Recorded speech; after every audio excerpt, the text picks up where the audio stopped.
డబ్బు, అనారోగ్యం, ఉద్యోగం, వ్యాపారం, అప్పులతో బాధపడుతున్నారా? మీకోసమే launch your future programme.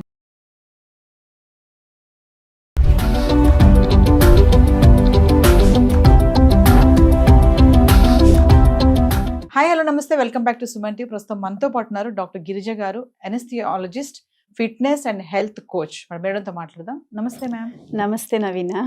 Madam, women at 35 అంటారు కదా, ఆ ఏజ్కి వచ్చినప్పుడు మహిళల్లో చాలా ప్రాబ్లమ్స్ వస్తూ ఉంటాయి. అంటే హెల్త్ ఇష్యూస్ పక్కన పెడితే జనరల్గా మాట్లాడుకుందాం, కోపము, ఫ్రస్ట్రేషన్, చిరాకు, ఇంకేంటంటే ఇరిటేషన్, హస్బెండ్ పైన కోపడతారు, పిల్లల పైన కోపడతారు, ఇంకా కుదిరితే ఇంటికి ఎవరైనా వచ్చారనుకోండి, ఆ టైంలో కూడా వాళ్ళకి చిరాకు వస్తూ ఉంటుంది.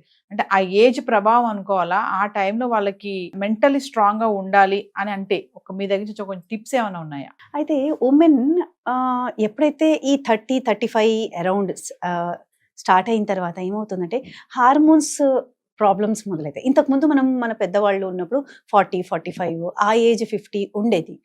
సో ఇప్పుడు ఏమవుతుందంటే మన కెమికల్స్ వల్ల, జెనెటికలీ మోడిఫైడ్ వల్ల ఇది 30-35కే స్టార్ట్ అవుతుంది.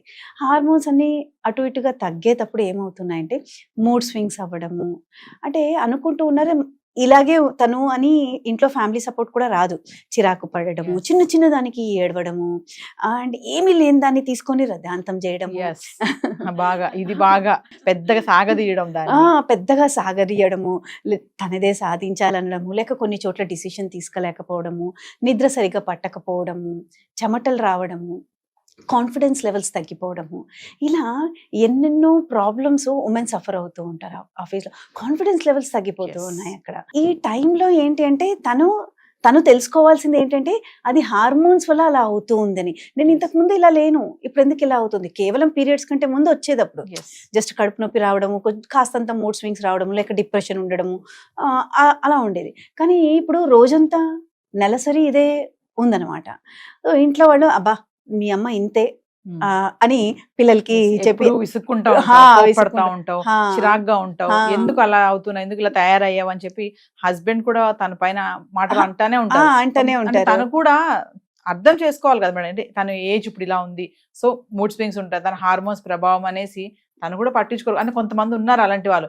ఇటు తను భర్త, ఓ పక్కన పిల్లలు కూడా మేడం, ఏంటి అసమాడు కోపడతావు, అరుస్తావు ఎందుకు, మెల్లగా మాట్లాడొచ్చు కదా, రిలాక్స్ గా ఉండొచ్చు కదా, ఎందుకు అంతా నువ్వే చేస్తున్నాను ఫీల్ అయిపోతావు అని పిల్లలు కూడా అంటున్నారు. కరెక్ట్. మరి ఇక్కడ ఏమవుతుందంటే తనకు తెలియదు ఏమవుతుంది అని తెలియదు తనకి. అట్లీస్ట్ తనకు తెలిస్తే తన ఫ్యామిలీ మెంబర్స్కి చెప్తుంది, నా ఏజ్ ఇలా అవుతుంది, సో నాకు హార్మోన్స్లో డిస్టర్బెన్సెస్ వస్తున్నాయి, నాకు ఇర్రెగ్యులర్ పీరియడ్స్ స్టార్ట్ అయ్యాయి, అందుకు నేను ఇలా ఉన్నాను, మీరందరూ ఫ్యామిలీ మెంబర్స్ నాకు కోఆపరేట్ చేయండి, నేను ఇన్ని ఏళ్లగా నేను చేస్తూ వస్తున్నాను, ఇప్పుడు నా హార్మోన్స్ ఇలా అవుతున్నాయి కాబట్టి నాకు మీరు అర్థం చేసుకోండి నన్ను అని ఎప్పుడైతే తను చెప్తుందో అప్పుడు ఫ్యామిలీ మెంబర్స్ నుంచి కాస్తంత ఒక 5%, 10% ఓ మా అమ్మ దాని వల్ల ఇలా అవుతుంది అని అనుకోవడం జరుగుతుంది.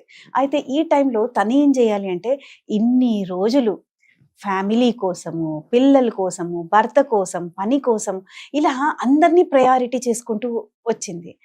ఇప్పుడు ఏం చేయాలంటే ఈ పీరియడ్లో ఎప్పుడైతే మూడ్ స్వింగ్స్ ఇర్రెగ్యులర్గా స్టార్ట్ అవుతున్నాయో, ఎప్పుడైతే యాంగ్జైటీ లెవెల్స్ స్టార్ట్ అవుతున్నాయో, గుండె దడదడ కొట్టుకోవడం మొదలవుతుందో, నిద్ర సరిగ్గా పట్టట్లేదు అనేది, ఇవన్నీ ఉన్నప్పుడు ఏంటంటే తన గురించి శ్రద్ధ తీసుకునే సమయం మొదలైంది అని అర్థం. అది అంటే మహిళలు పనిలో పడి, బాధ్యతల్లో పడి, పిల్లలు, భర్త, అత్త, మామ, ఆడపడుచు, ఇవన్నీ అంటే ఇన్ని సిగ్మెంట్స్ ఇప్పుడు ఈ మధ్యకాలం లేవు అనుకోండి, కానీ కొంతమంది ఉన్నారు మేడం ఇంకా అలా చూసుకునే వాళ్ళు.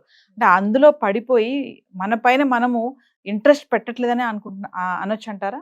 డెఫినెట్లీ మనం ప్రయారిటైజ్ మన గురించి మనం మర్చిపోయేసాము. ఇంట్లో అత్తగారు, ఇంట్లో భర్త, ఇంట్లో పిల్లలు ఆడికి అయిపోతున్నాయి.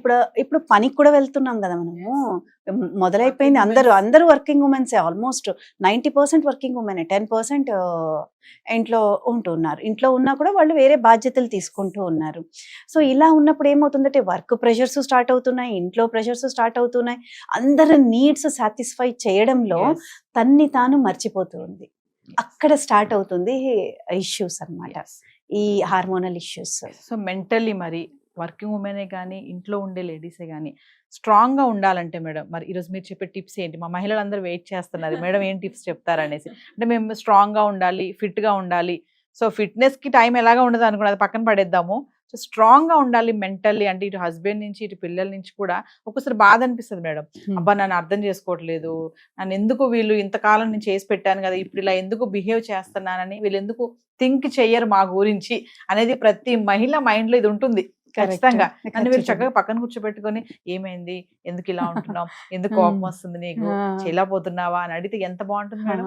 మరి ఒక్కసారి మరి మన లేడీస్ కి చెప్పండి ఎలా స్ట్రాంగ్ గా ఉండాలి. ఎలా స్ట్రాంగ్ గా ఉండాలంటే, మొత్తం ప్రపంచాన్ని నేను మోయట్లేదు, నేను మాత్రమే మోస్తున్నాను, ఇంకా మిగతా వాళ్ళు ఎవరు కాదు, నేను మాత్రమే ఇంపార్టెంట్. సో నా గురించి నేను కొంచెం ఆలోచించుకోవాలి. పొద్దున్న లేస్తూనే ఒక అరగంట మన కోసం మనం స్పెండ్ చేసుకునేలాగా మనం ఎప్పుడైతే రోజు కేటాయిస్తామో అప్పుడు మనము చాలా మెంటలీ స్ట్రాంగ్ అవుతాం. అయితే ఆ టైంలో ఏం చేయాలి, ఆ హాఫ్ అన్ అవర్ మనమని తీసుకున్న టైంలో మనము ఒకటి భగవంతునికి మనకి ఇంకొక రోజు బ్రతకడానికి అవకాశం ఇచ్చినందుకు కృతజ్ఞతలు చెప్పుకోవాలి. అయితే మన శరీరాన్ని మనం ఎంత కష్టంగా ఉన్నా కూడా అది పనులు చేయడానికి సహకరిస్తుంది. ఈ శరీరాన్ని ప్రేమించాలి మనం. అండ్ అలాగే మనము అద్దంలో చూసుకొని, మనం ఎలాగో అమ్మాయిలు మనం చేస్తూ ఉంటాం, మనం బాగున్నాము ఎక్కడ అద్దం కనబడితే అక్కడ ఆగిపోతాం. సో దాన్ని చేసుకోవాలి. అంటే అదే పనిగా మనం ఉండి నేను చాలా బాగున్నాను, చూడు ఇలా ఉన్నాను ఇలా ఉన్నాను అని చేసి అలా అనుకోవాలి. ప్లస్ మెడిటేషన్ చేయాలి. ఒక 5 minutes మెడిటేషన్ చేస్తే చాలు, ఎక్కువ అవసరం లేదు. అండ్ మళ్ళీ ఇంకా మిగతా టైంలో ఏంటి అంటే అఫర్మేషన్స్ రాసుకోవాలి. నేను ఈరోజు నా డేని మంచిగా కొనసాగుతాను, ఏది ఏమైనా కూడా 5 things నా చేతిలో ఉండేది.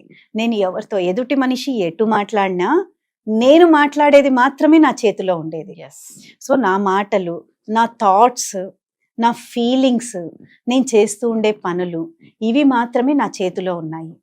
నేను చెప్తూ ఉండేది బాబు వింటున్నాడా లేదా అది కాదు, నేను చెప్తూ ఉన్నాను, అతను ఎంత పర్సీవ్ అవుతాడో అవుతాడు, లేకుంటే లేదు.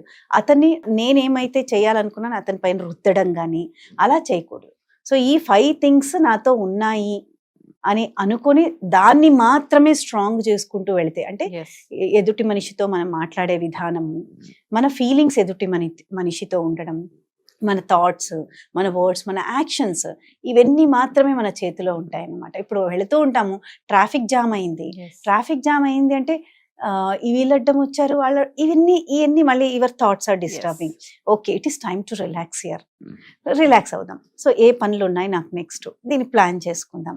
ఇలా మనం మన కంట్రోల్లో ఉండేటి మాత్రమే మనము ఎక్కువ ఫోకస్ చేయడం వల్ల we will become mentally strong, amazing people. అంటే మన రిలాక్స్ కి మనమే బ్రేక్ వేసుకుంటున్నాం అనమాట, ఎక్కువగా ఆలోచించి అంతా నేనే చేసేస్తున్నాను, ఎవరు లేరు. సో అలాంటి నెగిటివ్ థాట్స్ లేకుండా హ్యాపీగా మూవ్ అవ్వాలంటున్నారు. కరెక్ట్, హ్యాపీగా మూవ్ అవ్వాలి. అండ్ బాధ్యతలు అనేది ఇద్దరు సమానంగా తీసుకోవాలి. అయితే నేను ఈ బాడీని మంచిగా చేసుకుంటేనే నేను ఇంకా ప్రొడక్టివిటీ నాది మంచిగా పెరుగుతుంది అనే థాట్లో ఉండాలి. అండ్ ఇంకొకటి చాలా ఇంపార్టెంట్, ఈ మధ్యకాలంలో ఏమైపోయామంటే నేను నా సంసారం అంతే నాకు కావాలి, అలా కాకుండా మనకి ఎంత వీలవుతుందో మిగతా వాళ్ళకి ఎవరైనా బాధ ఏమైనా చెప్తూ ఉన్నప్పుడు మనం వినడం కానీ, వాళ్ళకు ఒక సజెషన్, మంచి సజెషన్ ఇవ్వడం కానీ, ఇలా మనము మాటల ద్వారా ఇవ్వచ్చు, డబ్బుల పరంగా ఇవ్వచ్చు.